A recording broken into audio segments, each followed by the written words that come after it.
ଯେତେବେଳେ ମୋର ଜନ୍ମ ହେଇଥିଲା ଆମ ଘରେ ସୁଖର ଛାୟା ଖେଳି ଯାଇଥିଲା। ଏ ପରିବାରରେ ଦୁଇଟି ଭିନ୍ନତମ ଭାଇ ଭଉଣୀ ଜନ୍ମ ନେଇଛନ୍ତି। ଆଉ ଗାଁର ଦାୟିତ୍ୱ ପୁରା କଥା, ପିଲାଟି କିଛି କରିପାରିବନି। ଦୁଇଟି ଦିବ୍ୟାଙ୍ଗ ଭାଇ ଭଉଣୀ ଜନ୍ମ କରିଛ, ଯଦି ଏଥିମଧ୍ୟରୁ ଯଦି ତାଙ୍କୁ ମାରି ଦିଆଯାଏ କି ଫୋପାଡ଼ି ଦିଆଯାଏ ତ ଭଲ ହେଇଥାନ୍ତା। ସେ ସମୟର କଥା କହୁଛି। ଧନ୍ୟବାଦ ଦେବି ମୋ ବାପା ମାଆଙ୍କୁ ଦେଖି ମୋତେ ଜନ୍ମ କରି ମନରେ ଦୁଃଖ ପ୍ରକାଶ କରିନାହାନ୍ତି।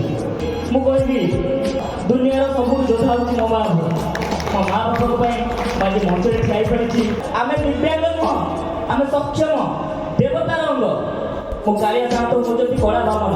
କହିବି ଏଇ ଜନ୍ମ ନୁହଁ, ମୋତେ 100 ଜନ୍ମ ଦିଅ ଦିବ୍ୟାଙ୍ଗ ଜନ୍ମ। ମୁଁ ଆପଣଙ୍କ ସେବାରେ ରହିବି, ମୁଁ ଆପଣଙ୍କ କୋଳରେ ରହିବି, ମୁଁ ଆପଣଙ୍କ ସହିତ ଏମିତି ଭକ୍ତିଭାବ ଭଜନରେ ଗାଇ ପାରୁଥିବି। ଜୟ ଜଗନ୍ନାଥ।